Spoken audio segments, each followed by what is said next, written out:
Number 12. Welrod suppressed pistol. It looked less like a pistol than a piece of workshop scrap. A metal cylinder, a crude grip, a bolt you had to work by hand after each shot. Almost everything about the Welrod rejected what a wartime handgun was supposed to be. That awkward shape was deliberate. No cycling slide to betray you. No sharp muzzle crack running down a street.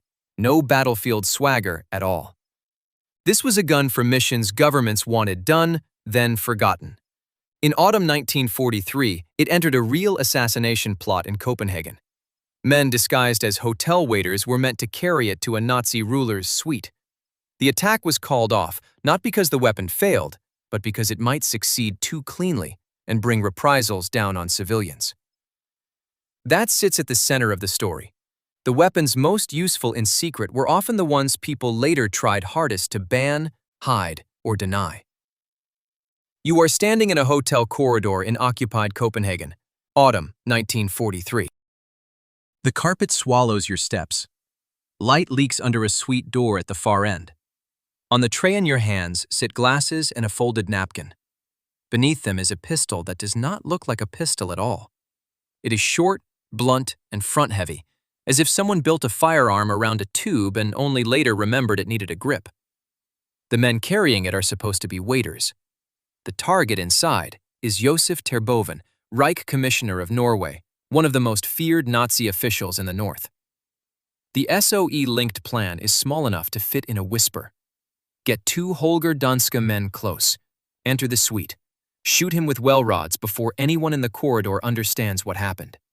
No burst of automatic fire. Wild exchange. A quiet death in a rented room above a city under occupation. The story starts almost a year earlier, in late 1942, not in Denmark, but in Britain. At Welland, inside a strange workshop world, Major Hugh Quentin Reeves is trying to solve a problem ordinary pistols cannot solve. He is not chasing range or stopping power, and not building the kind of sidearm a soldier carries into an open fight. He is building for 15 meters. A room, a stairwell, a doorway. The distance between a resistance courier and a sentry who must not get a warning cry out. By January 1943, the first concept exists. By June, a more practical pattern has taken shape, the .32 Mark II, with a 5-round magazine in the grip and a body that is almost all suppressor. That is the trick. The silencer is not an attachment on the muzzle. It is the gun. And because the bolt is worked by hand, there is no metallic snap from a self-loading slide slamming back and forth after the trigger breaks. Fire 1 round and the weapon stays still in your hand.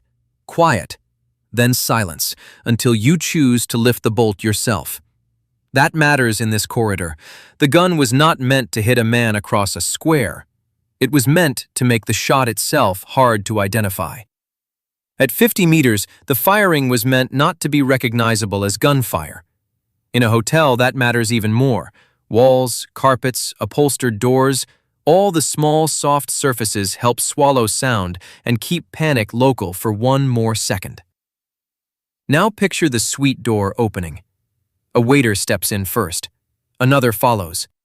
Terboven is somewhere beyond the threshold, in lamplight, maybe turning, maybe irritated, maybe not yet seeing danger at all. Welrod comes up from under the tray. There is no dramatic motion in the room, no slide to cycle, just a trigger press, a dull mechanical cough, and a body dropping before the corridor has even decided whether it heard anything. That was the pistol's job. Remove the public part of killing. Strip away the crack that turns one death into a firefight. But the attack is cancelled, not because the men lose their nerve, not because the Welrod malfunctions, not because Terboven changes hotels. It is called off because the weapon fits the job too well. If he is found dead in his suite, quietly, at arm's length, the retaliation will not fall on the assassins alone. Prisoners, civilians, hostages. In occupied Europe, a successful shot could echo louder than a loud one. So the tray never reaches the room. The corridor empties. The gun goes back under cloth. Then the pistol's war narrows even further. On December 14, 1943, still in Copenhagen, Jens Lillelund is back in motion, this time with bent Fahrstuhlvide. The target is not a Reich commissioner in a luxury suite, but an informer, Hedvig Delbo. That shift tells you exactly what sort of work the Welrod had slid into by the end of 1943. Not battle, selection. One name, one address, one approach route. One weapon built to keep the street outside from exploding at once. You can feel why the moment the gun is in your hand.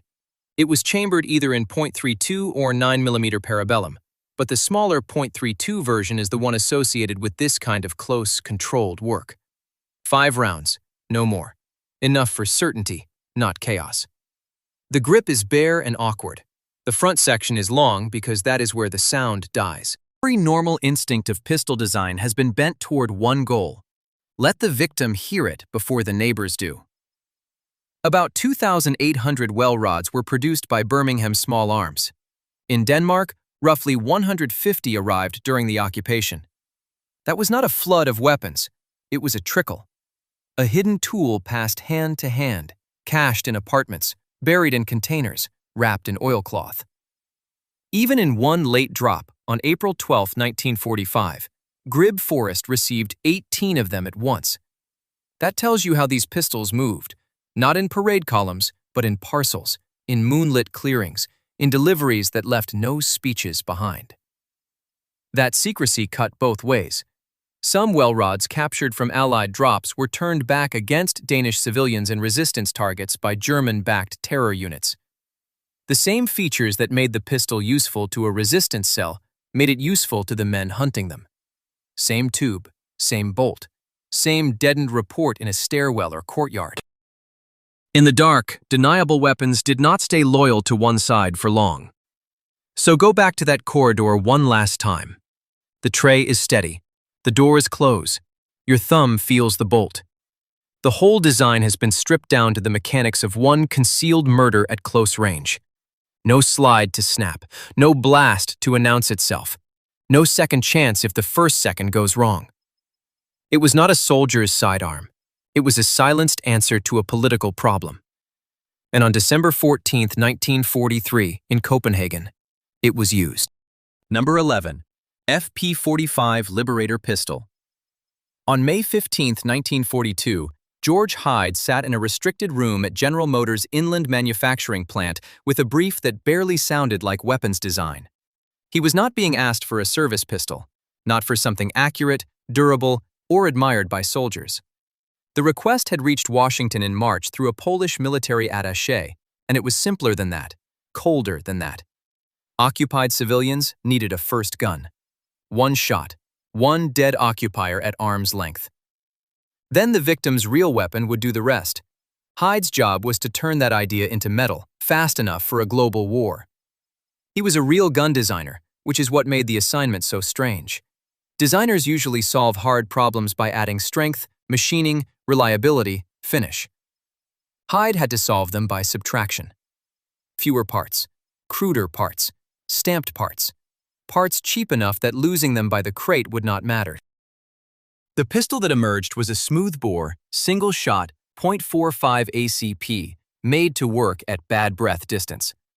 It came boxed with 10 cartridges, a wooden dowel for ejecting the spent case, and pictorial instructions for people who might not share a language with the men dropping it. You were not meant to train with it. You were meant to hide it, wait, and use it once.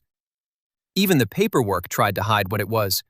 The name became FP-45, short for Flare Projector, caliber .45. Not pistol, not handgun, a flare projector. In the drawings, a barrel became a tube. Trigger parts became a yoke. The secrecy went all the way down to vocabulary, as if changing the nouns could blur the purpose. Hyde knew the purpose perfectly well. He was designing a gun for people who, in theory, were not supposed to have guns at all. The more useful a weapon became outside normal armies, the more everyone involved tried to bury it under euphemism. So Hyde built the thing around manufacture. By early May, 5 prototypes had gone to ordnance. Then the project shifted almost immediately. Inland could design it, But Guide Lamp in Anderson, Indiana knew stamped metal, and stamped metal was the whole trick. On May 15th, the contract landed there for 1 million pistols. In June, about 300 workers, sworn to secrecy, began running 24 hours a day, 7 days a week. By August 21st, 1942, the millionth gun was done. Do the math and it gets absurd. Roughly 10 to 11 weeks. An average assembly time of 6.6 seconds per pistol. Slower to load than to make. Hyde had helped create a firearm with the production tempo of a household appliance. A complete boxed kit cost about $2.10. The pistol itself, around $1.73. Not a prized sidearm. Not a craftsman's weapon. A mass-produced invitation to assassination. Hold one in your mind for a second and the design gives itself away. No elegance, no illusion of comfort. Just a blunt little shape of sheet steel and a rough grip, made for one close-range discharge of a heavy .45 round. The plan itself had a movie logic to it. Aircraft overhead, crates drifting down into forests and fields, civilians prying open boxes, one hidden shot in an alley, one German or Japanese soldier collapsing, one rifle seized from his hands. Suddenly, an occupied street becomes harder to control. That was the theory Hyde had been asked to serve, not to win a firefight, to begin one. But theory is cheap. Distribution is where the fantasy broke. The million existed. That part was real. Warehouses full of them existed too. Some were transferred to the OSS, some went toward the Pacific. Some reached resistance channels in Europe, China, the Philippines, and Greece. But the grand flood of pistols into occupied hands never arrived on the scale imagined. The historical record turns patchy right there. Sources agree only on the broad humiliation. Of 1 million guns made in a frenzy of secrecy and speed, only a small fraction seem to have been used in hostile action. And even those uses survive as fragments, scattered references, and uncertain after-images.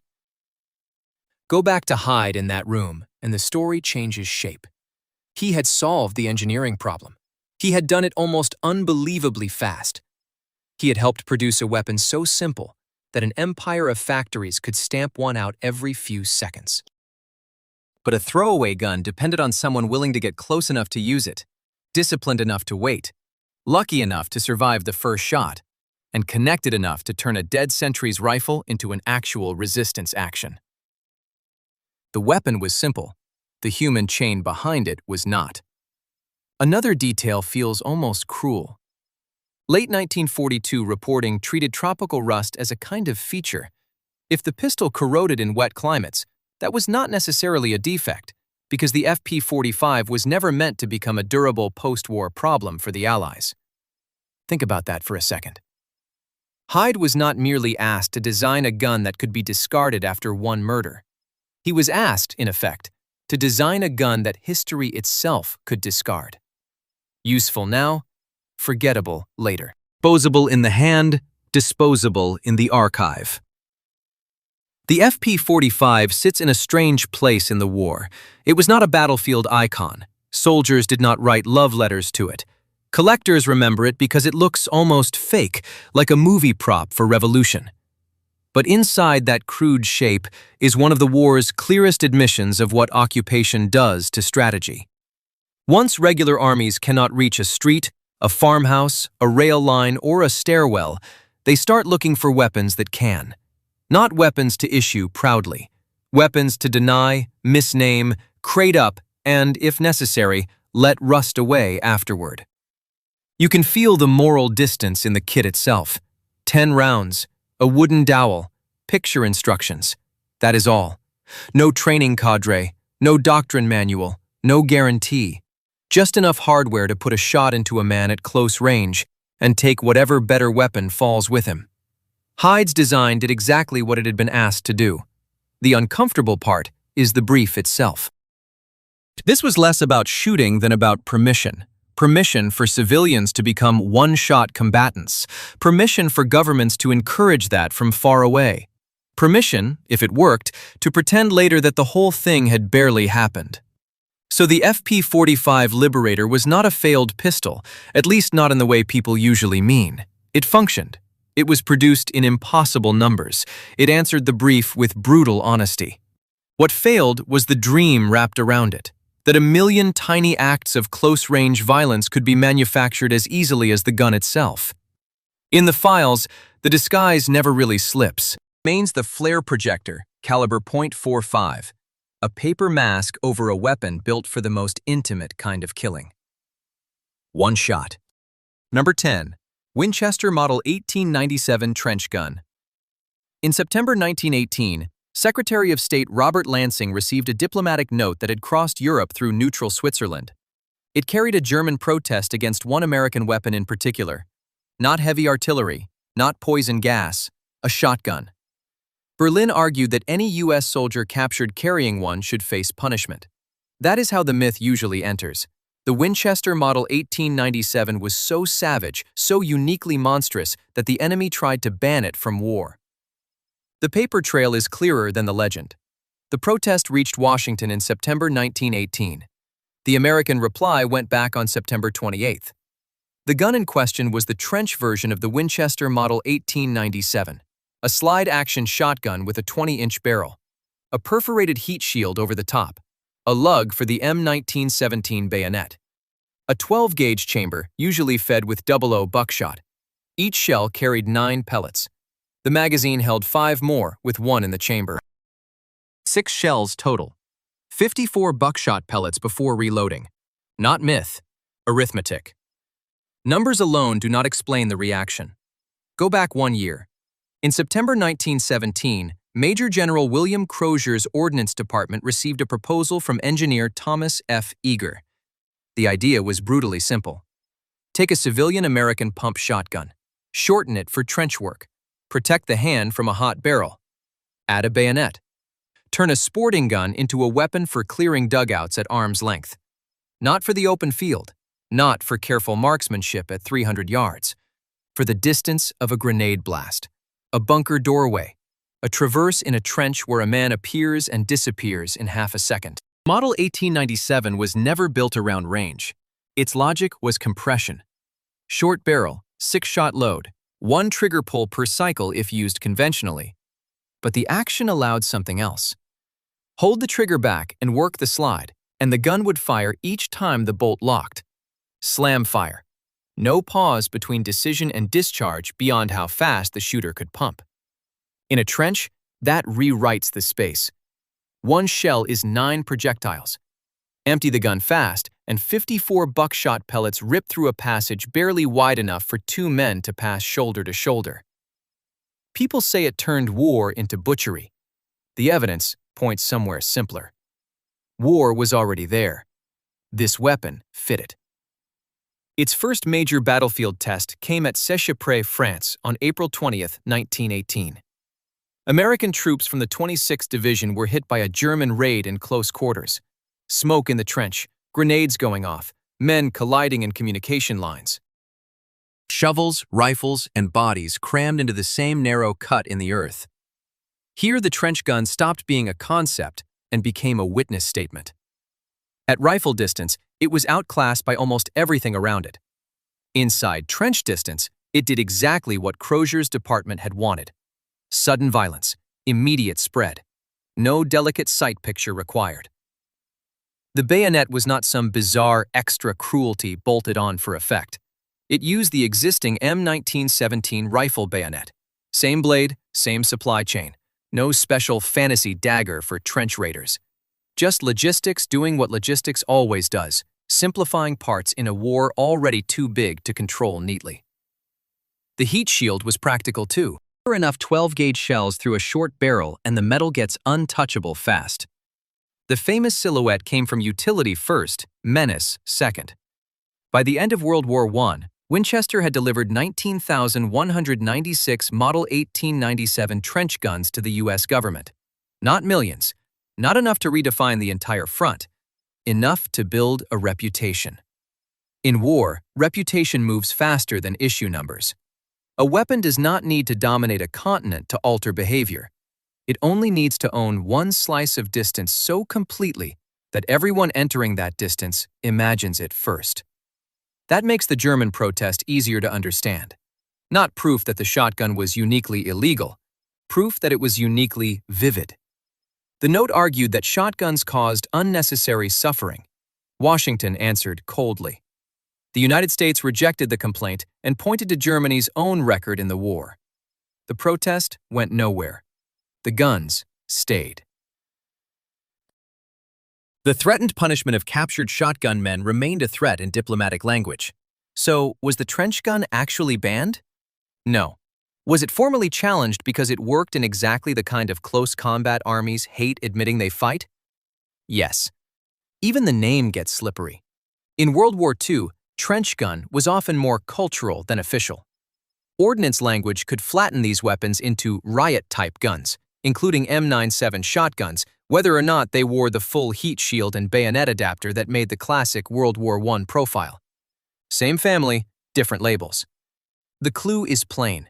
Armies love a weapon in the right place. They just do not always like saying out loud what that place is. The United States entered World War II in December 1941. The old exposed hammer design came back, beside newer shotguns like the Winchester Model 12. By then, the Model 1897 was already old. Its production had begun in July 1897. It would continue until September 1957, with total manufacture ending just under 1,024,700 guns. A huge lifespan. Age did not disqualify it because the job had not changed. Guards still needed authority at gate distance. Jungle patrols still hit targets measured in feet, not fields. Bunkers, ships, sheds, alleys, huts, tunnel mouths, room corners. None of these care whether a design is elegant. They care whether the first blast arrives fast enough to end the argument. The evidence is narrower than the legend and more revealing. The Model 1897 did not conquer World War II. It did not own that war by itself, and by then it shared its role with other American combat shotguns. What matters is this. A civilian pump gun from the 1890s could still justify space in a 1940s arsenal because whole slices of combat still favored 6 shells of 12-gauge violence over a beautiful rifle. Not everywhere, not even most places, but in the wrong 10 feet, very few things were better. The myth survives because the core of it is solid. A weapon short enough for a trench bend, simple enough for immediate use, common enough to return in another world war, frightening enough to trigger an international protest after men met it in the dark. Picture the other side, a narrow trench wall, wet timber, a left turn. You hear the slide before you see the man. The barrel is only 20 inches long, but the bayonet under it makes the whole shape look longer than the space allows. His first shell carries 9 pellets. He has 5 more. The diplomatic note, the inventory label, the old nickname that refuses to die. All of it falls away in that instant. This was never a long-range battlefield arm. It was a distance killer. Then the action opens, locks, and starts again. Number 9. Lisle suppressed carbine. The rifle that gave you the shot and kept the world from hearing it. In 1942, in Beckenham, William Godfrey de Lisle was solving a problem smaller than war. Meat was scarce. The Berkshire Downs still had rabbits, so an engineer from Britain's Ministry of Aircraft Production took a .22 Browning and began cutting away the noise. Not the bullet first, the noise. That detail matters. From the beginning, this was not a standard rifle made quieter. It was a machine built with sound as the first target. Start with the cartridge. A normal infantry round wins by speed. Push the bullet past the speed of sound, and it arrives with a crack no suppressor can erase. The de Lisle went the other way.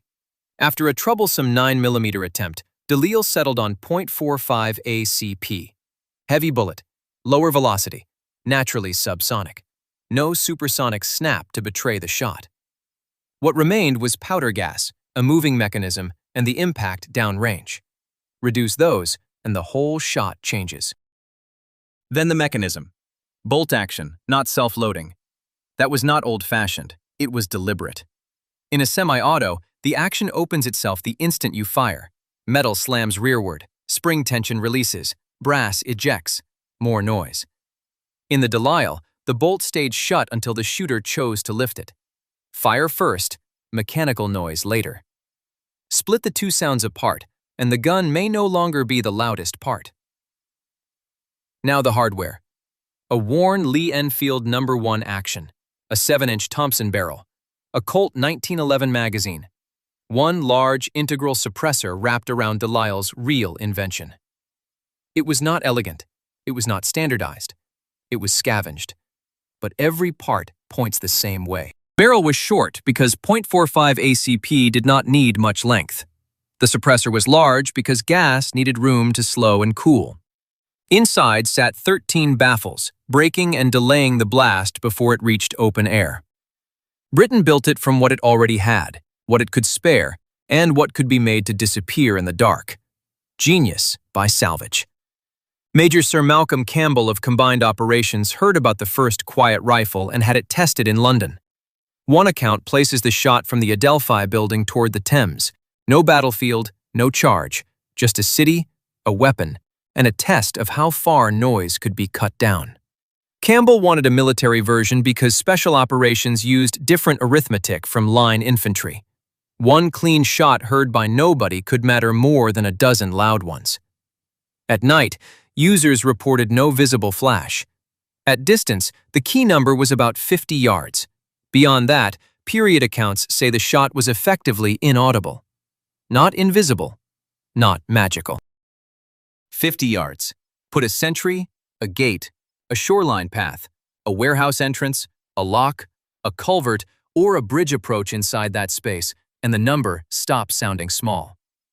50 yards becomes the whole job. Silence alone was not enough, so look at reach. Museum sources put practical accuracy around 200 to 250 meters. For a suppressed .45 carbine, that is the surprise. This was not a point-blank gadget. It was quiet enough for clandestine work and still accurate enough to be useful beyond pistol distance. A 1911 magazine fed it. A Lee Enfield action locked it. A Thompson barrel guided it. Those parts were never meant to live together. Together they produced a carbine that could hit hard, stay discreet, and avoid the self-inflicted clatter of a self-loader. The first batch was tiny. 17 carbines from Ford's Dagenham works. 17. Not thousands, not even hundreds. They went straight to British commandos for French coastal operations. That tells you where the weapon belonged. Not in mass infantry tables. In raids. In landings. In the narrow slice of war where a sentry has to fall before anyone knows there was a sentry. Then the paperwork jumps. Combined Operations placed a 500-gun order with Sterling. That number looks like a breakthrough. It suggests a secret success turning into a proper program. But the records do not stay neat. Ordnance Board material says the Sterling contract was terminated at 106 carbines. Imperial War Museums gives the curtailed total as about 130. Later accounts often repeat 129 or 130. The public record does not fully reconcile Ford prototypes, Sterling guns, trial pieces, and post-war accounting. Even the production total arrives muffled, partly heard and never fully clear. The uncertainty suits the weapon. Strip it down to evidence, and every figure explains both its promise and its limits. 45 ACP kept it quiet, but that meant a slower, heavier pistol bullet instead of a fast rifle round. A bolt action kept the mechanism silent, but it also cut the rate of fire.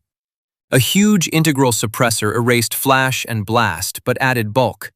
Practical range of 200 to 250 meters was impressive for what it was, but still not the range envelope of a normal service rifle. The Delisle was brilliant because it accepted those trades on purpose. Picture the shooter now. Lying above a dark stretch of French coast. The target is inside 50 yards. One round sits in the chamber. One man stands in the sights. Your fingers rest on a bolt handle that will not move until you decide. You fire. No rifle crack rolls down the shore. No muzzle flash marks the firing point. The action does not snap itself open. For a second, the loudest sound may be the bullet arriving. This carbine sits in the middle of the war's weapons story like a contradiction. Officially, it barely exists. 17 early guns, an order for 500, a cutoff at 106, or about 130 depending on which file survived. A niche arm, too specialized for standard issue, too awkward for mass production, easy to miss in broad histories. On the ground, it did exactly what armies rarely say out loud.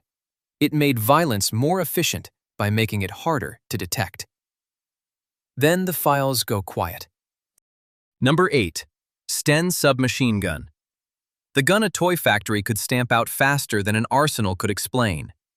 In the summer of 1940, Britain loses rifles, machine guns, trucks, ammunition, almost everything that could be abandoned at Dunkirk. The American Thompson is available, but it costs too much, weighs too much, and arrives too slowly. Now strip away the cheap substitute.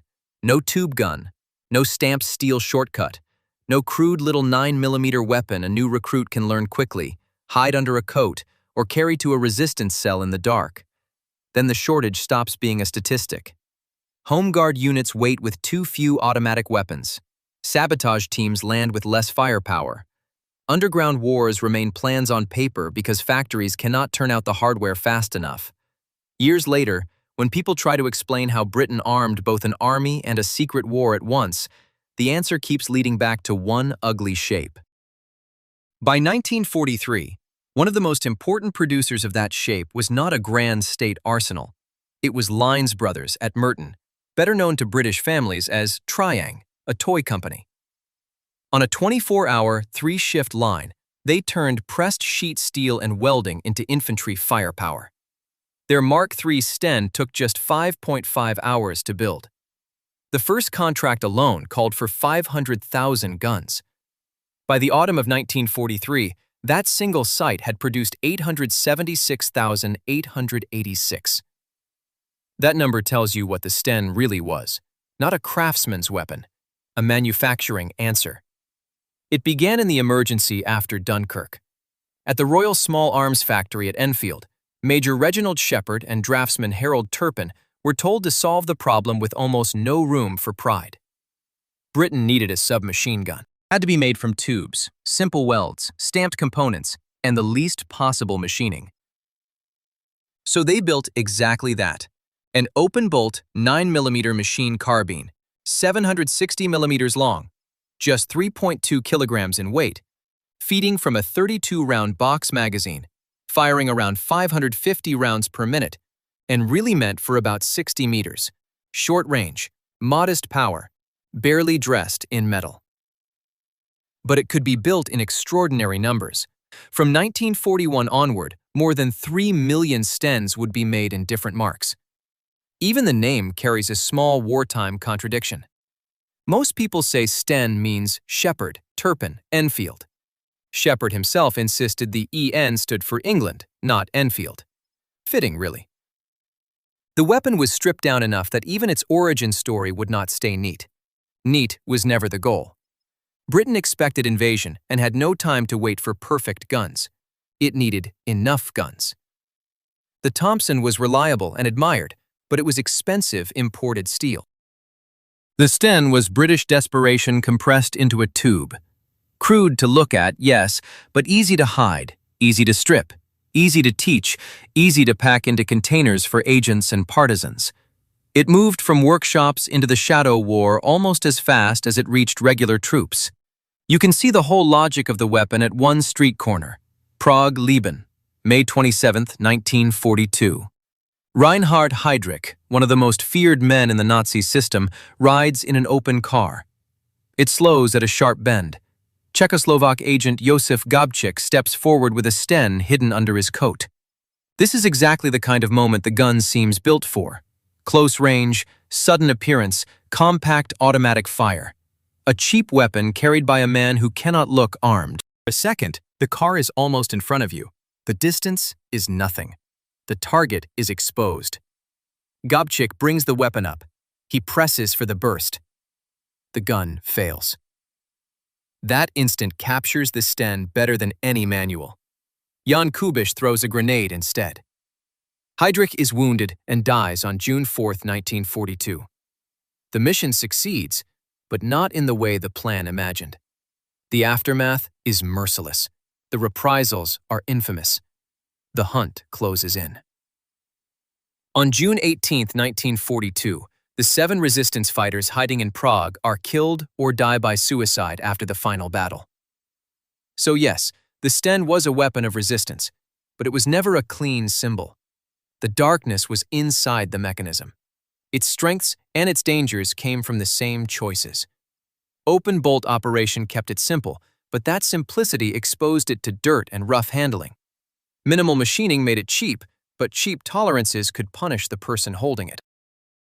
A side-mounted 32-round magazine kept the profile compact, but the feed system had a reputation for causing trouble if the magazine was damaged, badly loaded, or gripped the wrong way.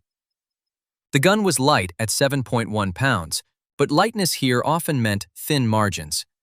This was not a weapon finished to reassure its user. It was a weapon produced to exist in time. The Mark III may be the clearest expression of the idea. Lines brothers redesigned it around pressed steel and mass welding. They simplified it further. They made it faster. They made it more disposable. On the Mark III, the barrel was welded permanently into the body. When it wore out, you did not replace the barrel, you replaced the gun. An infantry weapon reduced almost to a consumable. Still, armies, agents, and resistance networks kept taking it. Not because it was beloved, because it was there. In a global war, availability can beat refinement. A weapon with a 60-meter practical range, chambered in common 9mm, small enough to conceal and cheap enough to flood into occupied Europe, could do jobs a finer gun could never do if that finer gun was still sitting on a shipping manifest. Some of the most effective weapons in this war were built for work governments preferred not to describe too clearly. By the end, the Sten had armed soldiers, guards, raiders, saboteurs, and men who were not supposed to exist in uniform at all. It came from Enfield drawings and toy factory welding jigs. It was made by the million because Britain needed a gun that could be everywhere at once. But the victory carried its own cold limit. The same weapon that gave underground fighters a chance could jam at the one moment chance was all they had. In a cramped room, under a coat, or in a crate dropped at night, the Sten waited like a promise made in a hurry. Cheap, vital, and never entirely safe to trust. Number 7. PPSH-41 submachine gun. On February 2, 1943, in the ruins of Stalingrad, a German Federal Archives photograph caught a scene that looks almost too neat to be real. Soviet soldiers fire from a rooftop over a city smashed into dust, brick, and frozen steel. Look closely. The shape is unmistakable. A round jacket over the barrel, a drum magazine hanging below, a weapon built for distances so short you can measure them in rooms. By that day, the battle was over. The German 6th Army was finished. But the photograph preserves more than a victory pose. It catches the PPSH-41 in its final form in history. Not a specialist arm, not a prestige weapon, but a mass answer to close-range war. About 900 rounds per minute from a gun cheap enough to stamp out by the million. The strange part is where that flood began. It began in scarcity. The trail runs back not to Stalingrad, but to the Winter War of 1939 and 1940. In forests, villages, and sudden close assaults against Finland, Soviet troops learned a brutal lesson. Long rifles and careful theory broke down when snow, trees, and houses forced men together fast. Compact automatic weapons were different there. Not elegant, decisive. So in 1940, Georgy Semyonovich Shpagin produced a design for Soviet trials that moved in the opposite direction from delicacy. Stamped steel, simple parts. A gun that did not ask industry for perfection. It asked for output. It was adopted on December 21, 1940. Adoption, though, is not the same as putting a weapon in soldiers' hands. By June 1941, when Germany invaded the Soviet Union, fewer than 2,000 PPSH-41s had been produced. Fewer than 2,000. A country about to fight across thousands of miles. For an army about to be torn into pockets, retreats, and city fighting. The gun that would become one of the most recognizable infantry weapons of the war was, at the moment it was most needed, barely there. That gap makes the PPSH records so revealing. The name survives in huge production totals, over 5 million by some counts, closer to 6 million by others. But at the beginning, there is no abundance. There is near absence. One Soviet answer to close assault existed mostly as an idea while German armies drove east. Then the front reached the factories. Factory number 367 at Zagorsk had started building the weapon. In the autumn of 1941, as German forces pushed toward Moscow, the plant had to be evacuated east to Vyatskaya Polyani. That alone could have broken production. Move the machinery, move the workers, move the drawings, move the tooling. Do it while the country is fighting for its capital. Under normal conditions, that kind of upheaval kills output. These were not normal conditions. The Soviet state pulled Moscow factories with no background in small arms into the job. Not because they were ideal, because they existed. The PPSH had been designed for exactly this kind of industrial emergency. Its strength was not only the 7.62 by 25 Tokarev cartridge, or the way it could empty a 71-round drum with frightening speed. The gun tolerated rough manufacture. Stamped components could be made faster than heavily machined ones. Old industrial capacity could be bent toward it. Even the barrels tell the story. Soviet workshops reused obsolete Model 1891 rifle barrels, and one of those old barrels could provide 2 PPSH barrels. A weapon for a modern industrial war was being cut out of the remains of an older one. That is the object at the center of this gun, not only the famous photograph, but the production logic behind it. The PPSH is tied to ferocious forward momentum, yet the file behind it is full of salvage, improvisation, evacuation, and factories learning on the run. It looks like a symbol of Soviet weight. It was also a symptom of Soviet desperation. The weapon itself carried the same contradiction. The iconic version used a 71-round drum. Next to the usual problems of a 20th-century infantryman, that sounds almost absurdly generous. In a street fight, a stairwell, a trench line chopped into sections, that much ammunition in one magazine meant you could hit a room with a continuous burst of momentum. The PPSH was not subtle. It wanted to drown the next 30 meters in fire. But the drum had weaknesses the legend often cleans away. It was slow to refill. It could feed badly. So in 1942, as production surged and the gun spread wider, a 35-round curved box magazine was introduced. Easier to carry, easier to manage, less glamorous, more practical. That change says a lot. The Red Army was not building a myth, it was tuning a tool.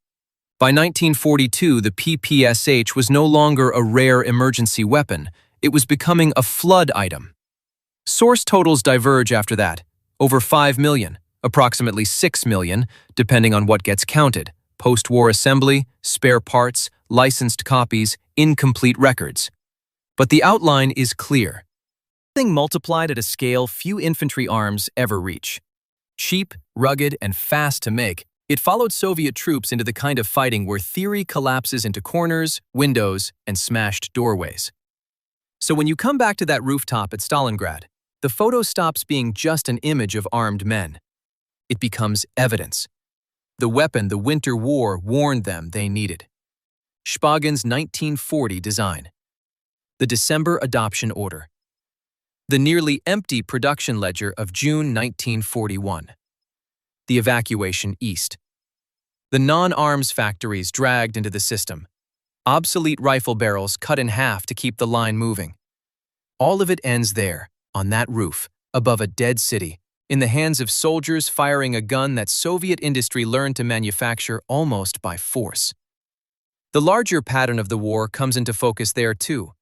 The weapons that worked best were often the ones states distrusted, because effectiveness at close range can look very close to brutality.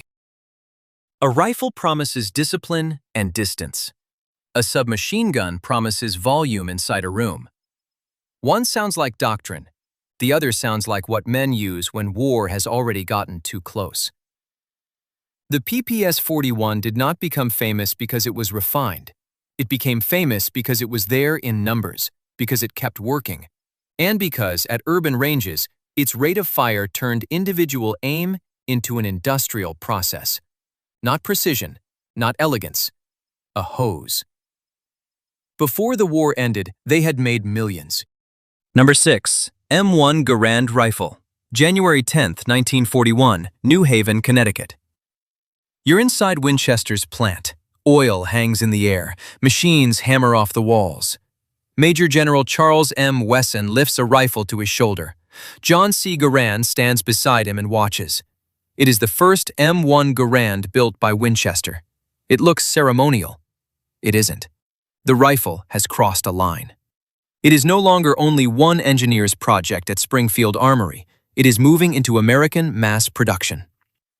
The Army had carried the same problem home from World War I. A rifleman needed more fire than a bolt-action Springfield could give him. He still could not drag a machine gun across every field, ridge, hedgerow, and beach. The problem was plain. How do you give an ordinary infantryman machine-like tempo without turning him into a crew-served weapon? Garand spent the interwar years working on that answer. On January 9, 1936, the U.S. Army standardized the M1. That date mattered.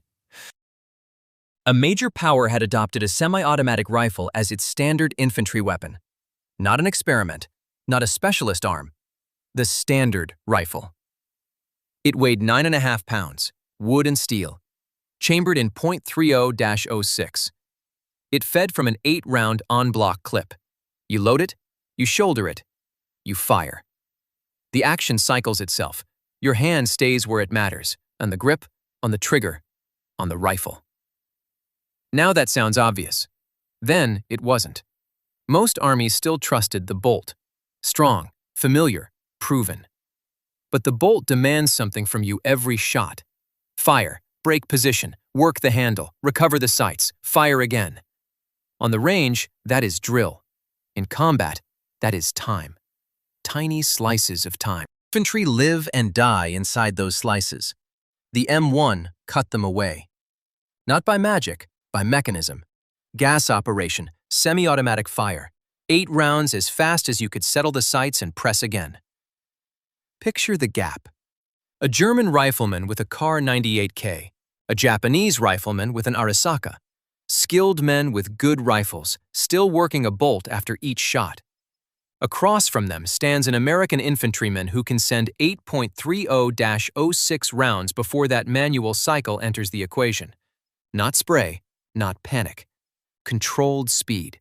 Fast enough to change what a squad feels like at contact range. Soldiers remembered the M1 less as an object than as a rhythm. You fire, the rifle snaps back. The front sight returns. You fire again. Your right hand does not leave the trigger to run a bolt. Your body does not pause to rebuild the firing position it just had. The rifle handles part of the work. Your attention stays outside the weapon, on the ground ahead. Seen that way, the M1 becomes more than a good rifle. It compresses reaction time. It turns training and manufacturing into battlefield tempo. Manufacturing mattered here. John C. Garand did not only design the rifle. He helped design the tools, jigs, and gauges needed to make it in volume. That is a different kind of brilliance. Plenty of weapons look impressive on a workbench. Far fewer survive the factory floor. The M1 had to do both. It had to be clever enough to win adoption and practical enough to come off a line by the thousand. By 1940, Springfield Armory was expanding hard. Its budget jumped 250% before the United States even entered the war. After Pearl Harbor, the place went to 3 shifts. Peak production, Springfield completed 1,300 M1 rifles per shift, about 164 rifles an hour, more than 2 every minute. Day shift, night shift, then again. Eventually, 43% of Springfield's wartime workforce was women. That tells you what the rifle really was, not just wood and steel in a foxhole. An entire industrial system reorganized around one idea. The American rifleman should hit harder than the man across from him. Winchester joining on January 10, 1941 proved that system could spread. One armory was not enough for the war coming. America needed scale. It needed redundancy. It needed a rifle that could be built not in dozens or display pieces, but in floods. So when U.S. troops hit North Africa, then Sicily, then Normandy, then the Hurtgen, then the Ardennes, they carried more than a semi-automatic rifle. They carried an answer to the problem every army kept tripping over. How much fire can you put in one pair of hands before weight, complexity, and supply start punishing you for it? The M1's answer was 8 rounds. Not a belt, not a drum. 8.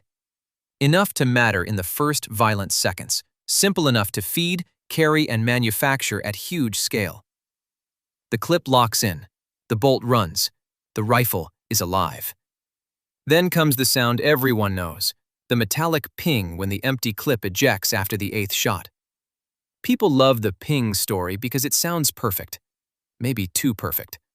The claim says enemy soldiers could hear it and know the American rifleman was empty.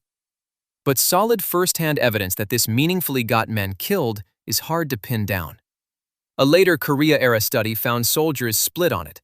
Some feared the sound helped the enemy, or treated it as useful. A reload signal, an instant cue that your rifle, or the rifle next to you, needed feeding now. That is often how war works. A thing called a flaw turns out to be part of the weapon's rhythm. You hear the ping. Your hand is already moving. Another clip goes in. The cycle starts again. The famous sound may have been less a death sentence than a metronome. The M1 sits apart from the other guns around it in the war. The PPSH flooded rooms with pistol rounds. The MG-42 drowned ground in machine gun fire. The STG-44 pushed toward the future. The Garand did something quieter and more deceptive. It kept the old shape of infantry combat, a man with a rifle. Then it sped that shape up. Same silhouette, different tempo. Easier to trust, easier to issue, harder to argue against. It also points straight at the question running through this whole war. Why did the weapons that worked best so often collide with institutions that wanted them banned, limited, or buried? The M1 was effective in a form institutions could accept. It did not look lawless. It looked disciplined, traditional even. Wood stock, full power cartridge, ordinary rifleman. Under that familiar outline, it gave one soldier a volume of accurate fire older doctrine had not really budgeted for. By January 1945, the legend had hardened. George S. Patton called it the greatest battle implement ever devised. People repeat that line because it is dramatic. It lasts because soldiers already knew what he meant. They had felt it in the space between shots. You are behind a wall, or in a tree line, or moving through a village where every window might open on you. The fight starts without warning. Next few seconds, the side that puts aimed rounds out faster usually owns the moment. That was the M1's gift. Not infinite fire, just enough extra speed delivered over and over by millions of ordinary hands. The Garand was American industry condensed into 9.5 pounds and handed to a private.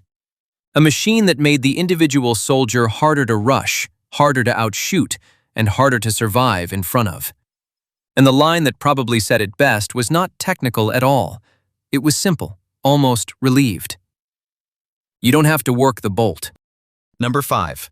Fallschirmjägergewehr 42.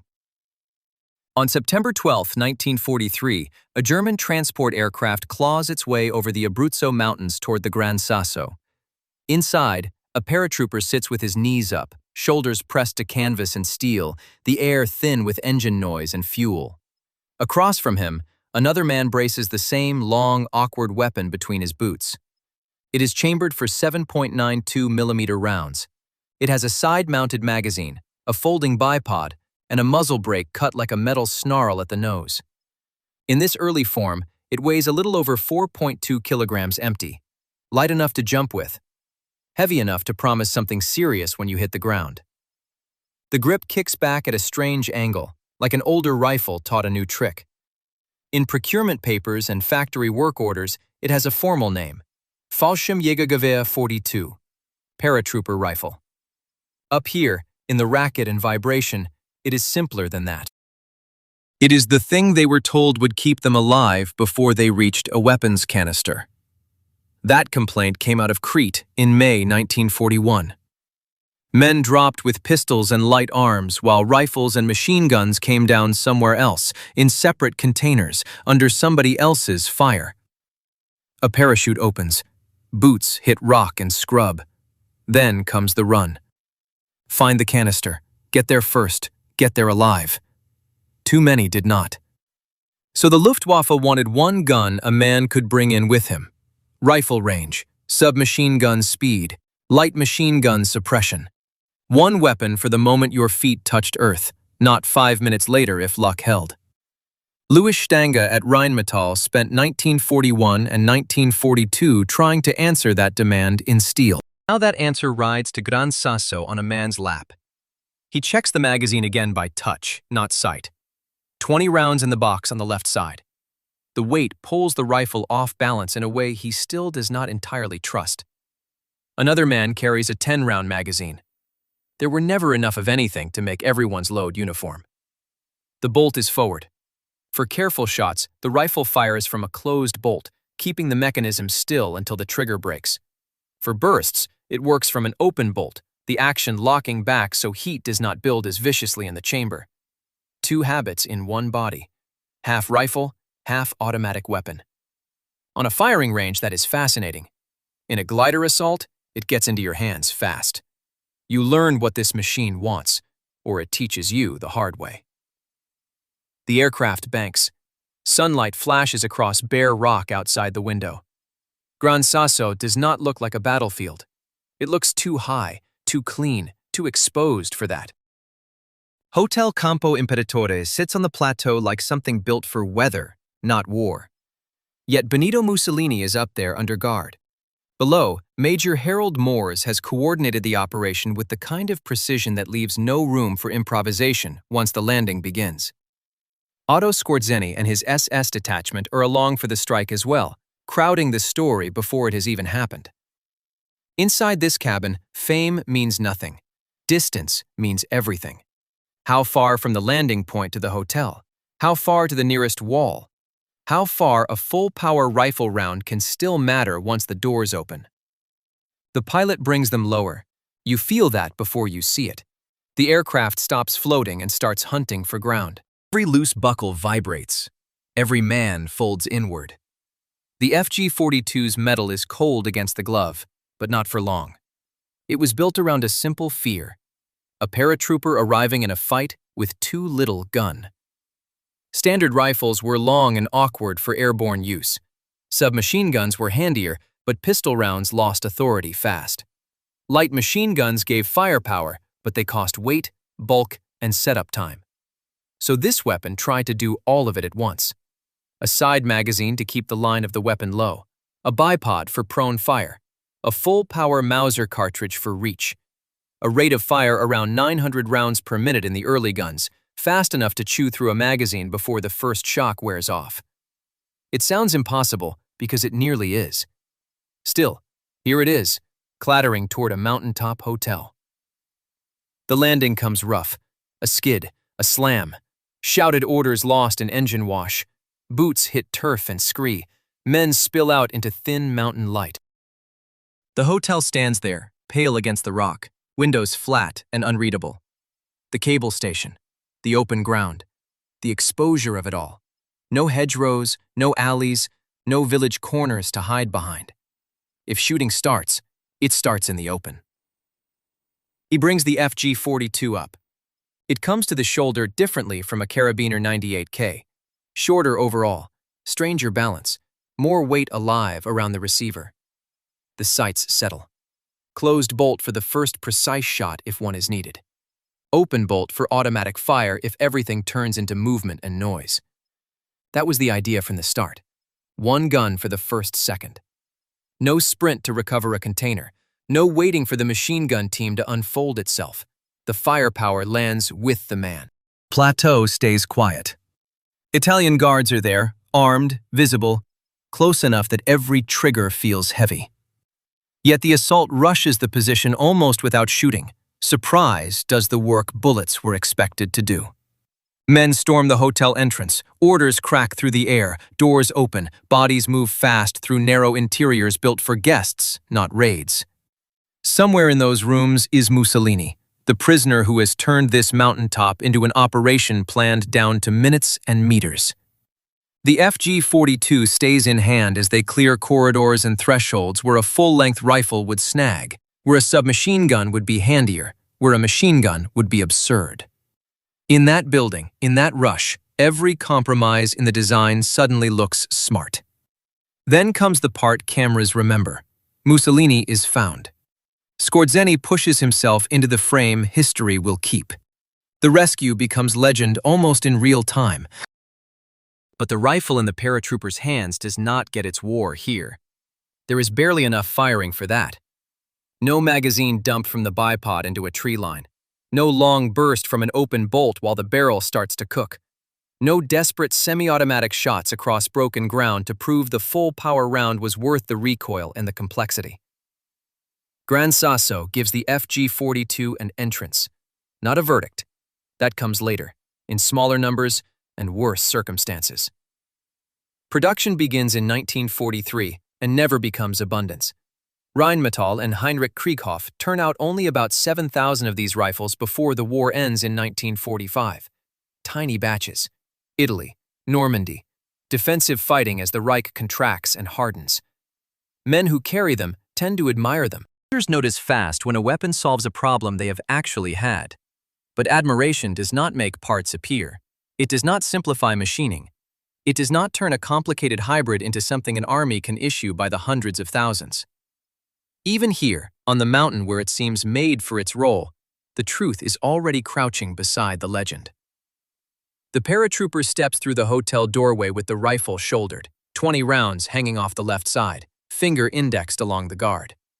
In the corridor ahead, a door slams inward hard enough to strike the wall. Someone inside finally fires. Number 4. STG-44 Assault Rifle. On April 26, 1944, Adolf Hitler stood at the Platterhof near Berchtesgaden and watched a new German rifle fire on the range. For years, he had narrowed, delayed, or reshuffled whole weapons programs. Now he was being shown the weapon later sold to the world as a revolution.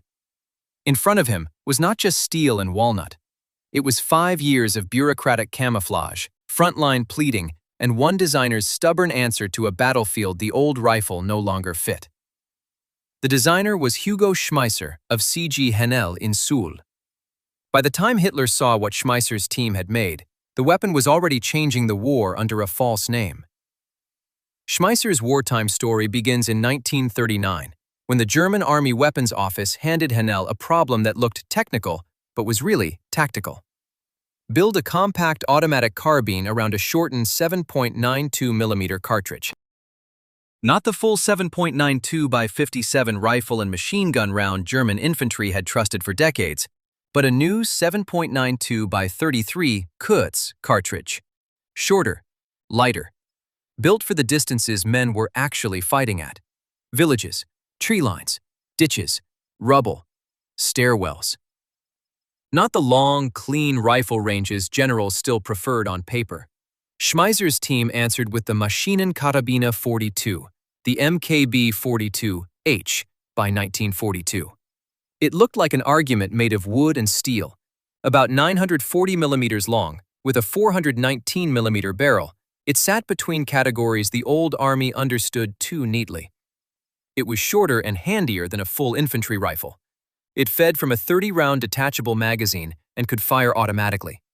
It was not a submachine gun, because it reached farther and hit harder. It was not a classic rifle because one soldier could actually keep it under control in bursts. The battlefield had changed. The categories had not. The Eastern Front made that failure expensive. A German rifleman carrying a Kar 98K still had power, range, and precision, but often only 5 rounds before he had to work the bolt again. In the open, that could still be enough. In a village under assault, in trenches veined through frozen ground, in forests where contact came at tens of meters instead of hundreds, the old rifle demanded time a man no longer had. Germany's infantry formations were shrinking. Their fronts were getting uglier. Soviet attacks did not arrive as tidy ballistic problems. Schmeisser's weapon was built for an emergency. Combat testing forced the design to change.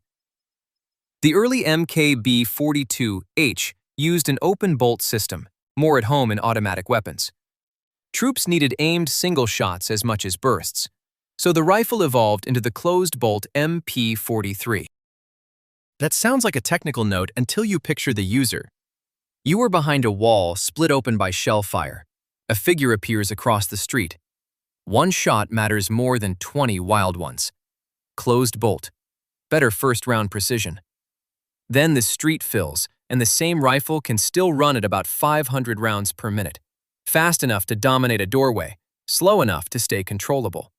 One gun handling two jobs. That was the breakthrough. Schmeisser had another front to fight, and it was not in Russia. It was in Berlin. Hitler had restricted new weapon categories.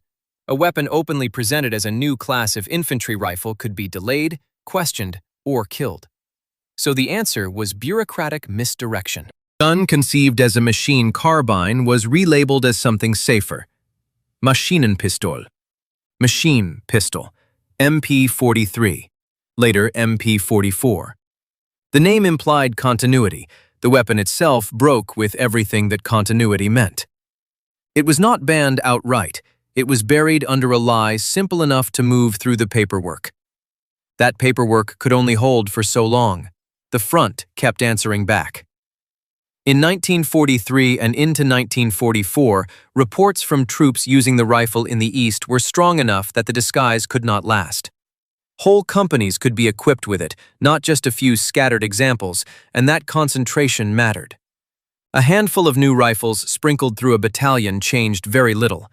A company built around them changed how ground was defended. Exhausted infantry suddenly had more fire at the ranges where Soviet assaults were actually closing, more immediate shots, more follow-up shots, more bursts that could break momentum before it reached the trench. Germany was not reversing its strategic collapse. But at the dirty middle distances where men lived or died by seconds, Schmeisser's design multiplied what a shrinking unit could do. Late-war Germany only gave certain kinds of attention to weapons it believed still had a future, and this rifle started drawing that attention. Curved barrel devices for firing around corners or from armored vehicles. Infrared sighting equipment so strange and advanced it still looks like science fiction dropped in the 1945. Not all of it worked well. Some of it was desperation with wiring attached, but the pattern mattered. German planners were no longer treating Schmeisser's rifle as a substitute for something older. They were treating it as the center of a new infantry system. Then came the April 1944 demonstration. Hitler watched the rifle perform. The names shifted again. By late 1944, it became Sturmgewehr 44, Assault Rifle 44, a title so famous it later swallowed the earlier disguises. There is still argument over how much of the Hitler story reflects real opposition, how much was bureaucratic workaround, and how much was polished afterward into legend. The harder fact is simpler. Schmeisser and the men pushing this weapon spent years proving it first against the category system, and only later with official blessing. By then, the production numbers carried the war's cruel joke. About 450,000 MP-43, MP-44, and STG-44 rifles were produced. Enough to matter in firefights. Enough to stay in soldiers' memories. Enough for Allied troops to notice that the German infantrymen facing them sometimes carried something disturbingly close to the future. But nowhere near enough to rescue Germany strategically. Nowhere near early enough to rewrite 1943. The rifle that solved the practical problem entered an army already losing the larger war. Schmeisser's design had found the formula modern infantry would keep. Intermediate cartridge, 30-round magazine, select fire, useful semi-automatic accuracy, controllable automatic fire.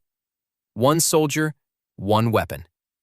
Most of the practical fight covered. Yet it had to slip into service under the wrong name, prove itself in a collapsing defensive war, and wait for permission from men who had misunderstood the battlefield they were sending others into. Officially, it became the Sturmgewehr, the storm rifle, the headline, the revelation. Ground, where Schmeisser's work earned its reputation, it meant something less glamorous and more damning. The old rifle was already obsolete. The Army had known it for years. Number 3. MG-42 General Purpose Machine Gun. In May 1943, officers in the U.S. War Department circulated a warning about a new German machine gun that was beginning to appear at the front. Not a prototype, not a rumor, a replacement. It fired the same 7.92mm ammunition as the MG-34. It used the same belts and belt boxes. It measured 48 inches overall with a 21.5-inch barrel and weighed 28 3/4 pounds with its bipod attached. At a glance, it could sound almost simple. One more machine gun. One more German refinement. What stuck was the sound. American troops remembered it as a buzz saw, a gun so fast it seemed to tear the air open in one long rip. The numbers fed that reputation. U.S. intelligence first listed the cyclic rate at 1,050 rounds per minute. A year later, another bulletin described it at 25 rounds per second, roughly 1,500 rounds per minute. Stop there and the MG-42 becomes easy to package, the fastest, scariest, most overwhelming machine gun of the war. The legend is familiar. The evidence is stranger. The MG-42 was accepted by Germany in early 1942, and the first clue to what it really was is not the sound. It is the factory. Grossfuss AG built a weapon for a war no longer being won by artisans with milling machines. The MG-34 had been a beautiful piece of machining, but beauty takes time. The MG-42 cut away much of that labor and replaced it with stamped steel, riveting, and spot welding. Royal Armories puts the contrast brutally. About 150 hours to make an MG-34, about 75 for an MG-42. Half the labor for a gun designed to do the same job. Start there, not with terror, but with manufacturing arithmetic. A machine gun is usually described by what it does to the enemy. The MG-42 also has to be described by what it did to German industry. It turned a precision weapon into a production weapon. Germany made roughly 400,000 of them during the war because this design accepted the logic of a factory war. If the STG-44 hinted at the future rifle, the MG-42 solved a more immediate problem. How do you keep automatic fire in the field when time, steel, and skilled machining hours are all running short? Inside, the MG-42 used recoil operation with a roller-locked bolt. The shot fires. Barrel and bolt recoil together briefly. Rollers cam inward. The bolt unlocks. The empty case is extracted and thrown clear. A new round is driven forward from the belt. The whole cycle slams shut and begins again with very little wasted motion. That matters because the gun's reputation for speed was not just an impression. The mechanism was built for a brutally efficient rhythm. Feed, fire, recoil, unlock, extract. Feed again. The gun does not chatter. It unzips. You hear that rhythm first.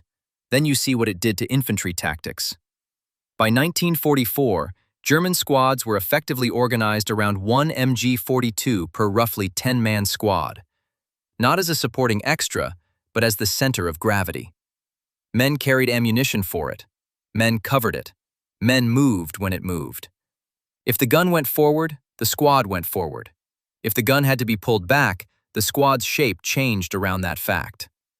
In practice, the squad was not 10 rifles plus a machine gun.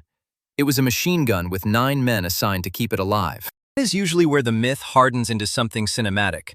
Endless fire, endless belts. One gun pinning whole fields by itself. The documents do not quite support that picture. The National World War II Museum notes barrel changes might be needed every 200 to 250 rounds, though a practiced crew could swap one in under 20 seconds. That is impressive. It helped make the MG-42 a genuine sustained fire system rather than just a weapon for short bursts. But sustained has a trap built into it. The faster the gun fires, the faster it eats barrels and ammunition. German doctrine understood that perfectly well. In U.S. reporting from May 1944, German practice specifically discouraged wasteful, sustained fire in the heavy machine gun role because the ammunition expenditure was intolerable. The buzzsaw was real. The endless buzzsaw was not. That changes the picture. The MG42 was feared because it could concentrate violence incredibly fast, not because it could spray forever.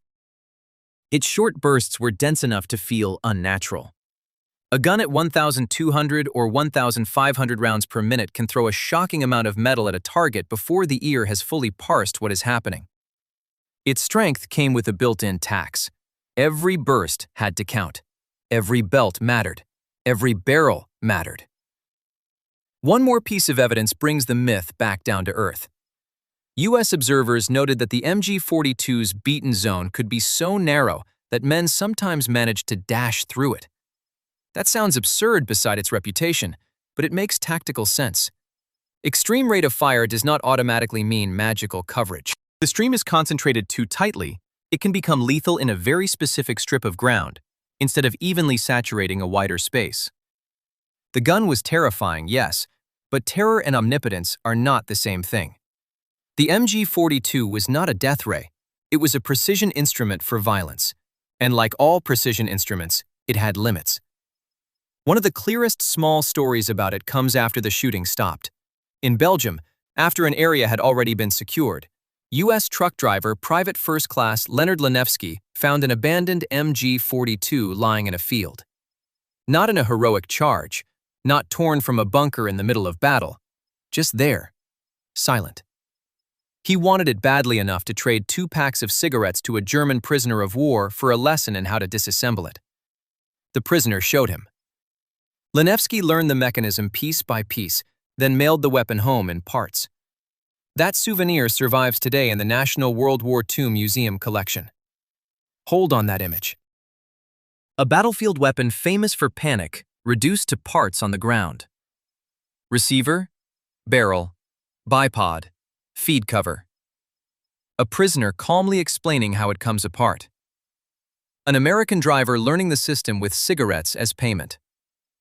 Once the noise is gone, what remains is not mystique, it is engineering.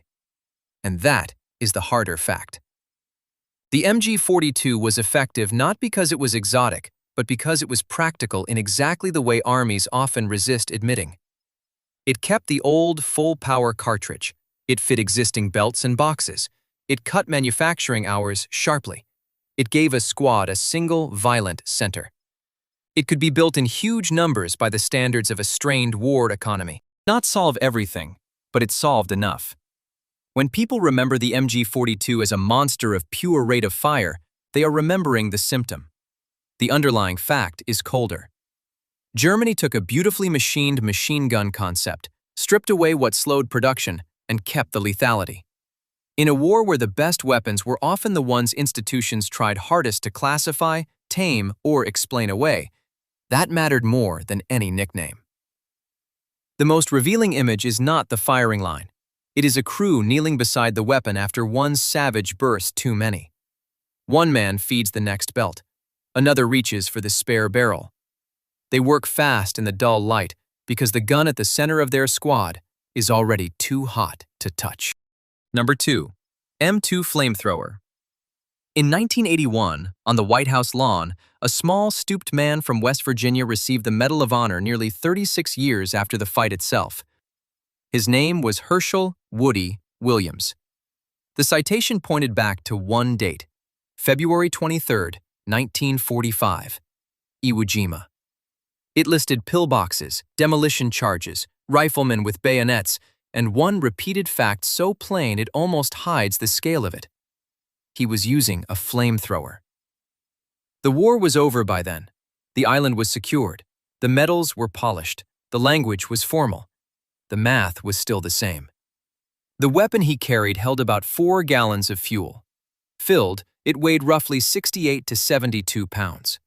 All of that bought him 8 to 9 seconds. Start with the load. The War Department's technical manual, TM3-376A, dated May 16, 1944, gives the portable flamethrower M2-2 an empty weight of about 43 pounds. Filled, the figure jumps by roughly 25 to 29 more. That is before you add the rifleman beside you, the incoming fire ahead, and black volcanic sand under your boots. The tank group rides on the operator's back. The gun group stays in his hands. It is usually called the M2 flamethrower, but the wartime nomenclature is more exact, M2-2. Standardized in February 1944 as an improved E3 design, it was built for a specific problem. Not open-field shooting, not suppression at 300 yards. Reinforced positions at distances so short the manual had to warn the operator about sound. That warning says more than any broad description. The operator was instructed to open the pressure tank valve before reaching enemy hearing range because the release of pressure made a hissing noise. The risk was measured in ears. Do not worry about a hiss being overheard unless the man trying to kill you is close enough to hear compressed gas venting from your back. Now the range. Under normal conditions, with thickened gasoline, the effective range was about 40 yards. With liquid fuel, about 20. Those are manual figures, but on Iwo Jima, even the larger number can mislead if you imagine safety. 40 yards is 120 feet. 20 yards is 60. A machine gun slit can cover that in an instant. So can a rifleman waiting for movement in a field of ash. The M2-2 only reached as far as an infantryman could carry it. That was the whole design. Artillery could hit the island. Tanks could crawl toward the island's defenses. Bazookas could strike concrete and steel. But a pillbox survived by being low, narrow, reinforced, and hard to angle on. The flamethrower dealt with that by putting fire into openings. The fuel system matters here because this was not merely a weapon that made men duck. The manual is specific. Thickened fuel could cling to a target and continue burning for as long as 6 minutes. So the M2-2 was 3 things at once: an incendiary device, a bunker-clearing tool, and a psychological weapon. It did not need the precision of a rifle. It turned the enemy's cover into the thing hurting him. Sandbags, vents, embrasures, brush, wooden supports, ammunition near the opening. If the fuel stuck, the position changed character. A fortification became a furnace. Then the numbers tighten again. 1 ignition cylinder, M1 or E1, held 5 incendiary charges. Each charge burned for 8 to 12 seconds. The fuel itself could be discharged in 8 to 9 seconds total, either in one continuous stream or in short bursts. So the operator carried roughly 70 pounds to deliver less than 10 seconds of flame. He had to decide in real time whether to spend that in one sweep or meter it out in fractions. Too long, and the tank's empty before the next slit. Too short, and the target may not take. Too early, and you announce yourself. Too late, and you die before pressing the lever. On February 23, 1945, Woody Williams was inside exactly that geometry. The 21st Marines were pinned by Japanese defenders in steel-reinforced pillboxes on Iwo Jima. Artillery, tanks, and bazookas were not reliably cracking them. Williams had been trained as a demolition man and flamethrower operator, and by that morning, in the Defense Department account, he was the last available flamethrower man in his section. 1 man, 4 riflemen protecting him. A weapon with 8 to 9 seconds of fuel. Multiple machine gun positions ahead. This is the core of the fight. Every attack had 2 distances. First, the map distance from one patch of cover to the next. Then the real distance, from the nozzle to the opening. The M2-2 did not matter at 200 yards. It mattered in the last few yards, when the stream could enter a vent, a firing slit, or the lip of a bunker mouth. Williams moved forward against machine gun positions, then went back again and again for demolition charges and serviced flamethrowers. In one assault, he climbed on top of a pillbox and fired through an air vent. Picture the move. Ash under his boots, concrete under him. Opening too narrow from the front, so he went over the roof and put the stream down through another hole.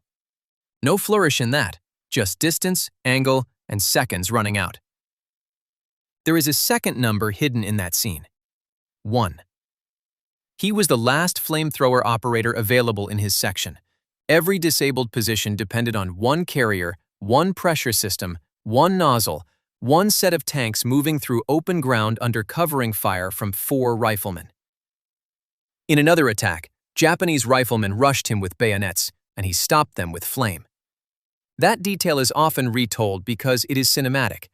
It is more useful as evidence. It shows how close these fights had collapsed. Not long-range exchange, not maneuver in the abstract. Bayonet distance against a man wearing tanks on his back. By VJ Day, 24,601 M2-2 flamethrowers had been manufactured. That is a large production run for a specialized infantry weapon. It shows that armies knew exactly what this thing was for. They just did not like admitting what success looked like when it worked. The M2-2 was brutally efficient in the one environment ordinary guns struggled to solve: enclosed defenders with prepared cover. It fits the larger pattern in this war. The weapons that produced the cleanest tactical result often created the dirtiest institutional problem. Easy to issue, harder to justify. Useful at the slit, awful in the photograph. So keep the numbers in order. 40 yards if conditions are kind, 20 if they are not. 5 ignition charges, 4 gallons of fuel, 70 pounds on the back, 8 to 9 seconds in the tanks, 6 minutes on the target. That is what changed infantry combat. Fire in some vague cinematic sense, but a weapon that could turn a bunker from protection into exposure faster than any rifle or submachine gun could. On Iwo Jima, that difference was enough to pry open positions artillery had failed to silence. Years after the medal and decades after the manuals, the hard fact still sits there. The most effective part of the M2-2 lasted less than 10 seconds. Number 1. Panzerfaust Anti-Tank Launcher. On April 18, 1945, a Sherman from Company C, 741st Tank Battalion, rolled down Karl-Heine-Strasse into Leipzig, with the 2nd Infantry Division pushing in behind it. At the Felsenkeller in Plagwitz, a 16-year-old Nazi youth fighter waited at a street corner with a Panzerfaust. When the tank of Sergeant George K. Cuthbert Jr. reached the intersection with Schockersche Strasse, the boy fired from almost point-blank city distance. The shaped charge hit. The Sherman burned. All 5 men inside died. The shooter did not disappear into the ruins. Blast and smoke gave him away, and another American tank killed him almost immediately. It lasted seconds. The weapon is all there in that moment, cheap, portable, devastating, and so short-ranged that firing it could expose you just as surely as it armed you. The numbers are stark even before the legend begins. The early Faustpatrone patterns that reached German troops in August 1943 had a maximum reach of less than 50 yards. The first proper Panzerfaust models were only around 30 meters weapons. 30 meters. Not across a field, across a street. By September 1944, the Panzerfaust 60 extended that to a nominal 60 meters. In practice, nominal shrinks fast when the target is moving, firing back, and covered by infantry. Men carried it anyway because of the warhead. Up to 200 millimeters of armor penetration from a launcher just 1,050 millimeters long, about a meter of tube, and 450 millimeters across at its widest with the oversized bomb on the front. One man could carry an anti-tank weapon that threatened armor far heavier than a rifle company was supposed to stop on its own. For collapsing infantry, it looked like an answer after the tank had already reached them. Germany issued it that way. Allied intelligence reporting in October 1944 found tables allowing 36 Panzerfaust-type launchers per rifle company and 2,000 per infantry division. Those are saturation numbers. This was not a specialist weapon reserved for elite tank hunters. It was a disposable tube pushed deep into ordinary infantry units because by late 1944, Germany needed cheap anti-tank power more than elegant doctrine. A Panzerfaust did not need a towing vehicle, a trained gun crew, or a carefully prepared gun pit. It needed one man willing to stand close enough to see the weld lines on a tank. Its reputation can mislead you. People remember it as the weapon that made every alley lethal to armor, the democratic tank killer, the great leveler of the last year of the war. Mechanically, It was not a little miracle rocket in the way people often imagine. Not a bazooka, not a Panzerschreck. The projectile was not sustained by a rocket motor once it left the tube. It was launched by a propellant charge from an open-backed tube, closer in function to a tiny recoilless gun than to the cinematic image most people carry around. That technical detail changed everything on the street. The tube was open at the rear.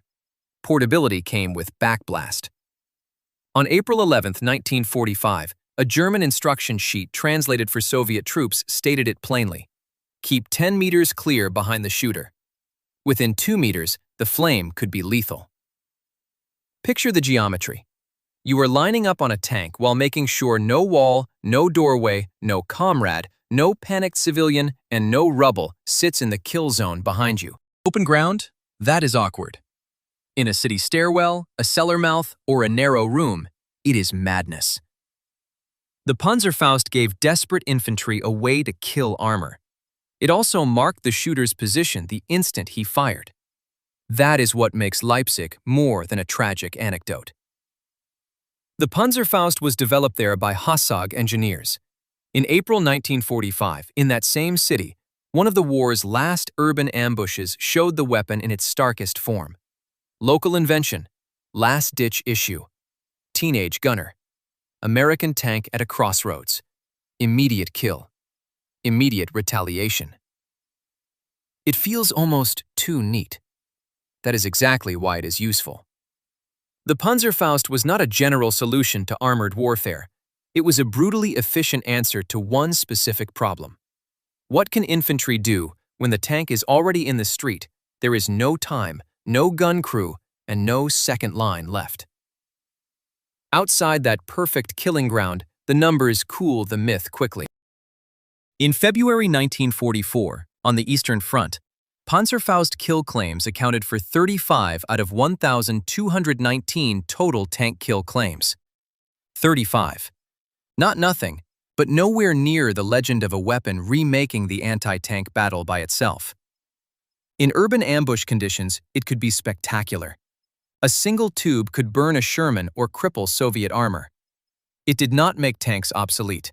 It did not turn every infantryman into the equal of armor in open combat.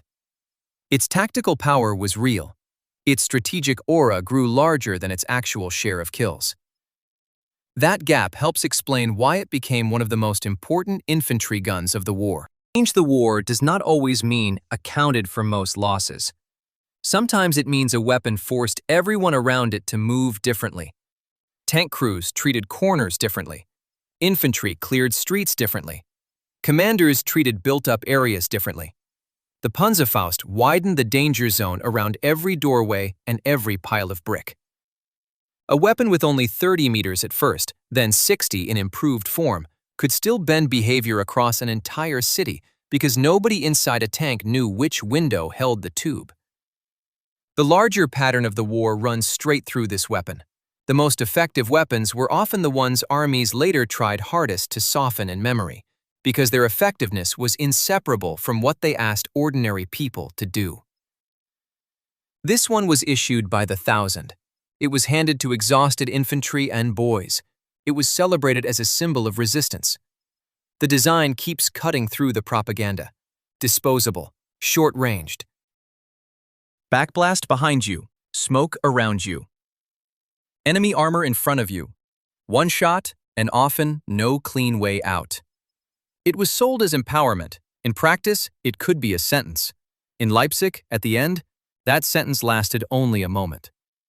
A 16-year-old fired a launcher built in his own city, killed 5 men inside a Sherman, and was killed almost at once because the launcher had betrayed him to everyone watching. The Panzerfaust was not the wonder weapon of legend. It was a last-ditch equalizer that worked terrifyingly well at the exact distance where survival stopped mattering. Keep at least 10 meters clear behind the weapon.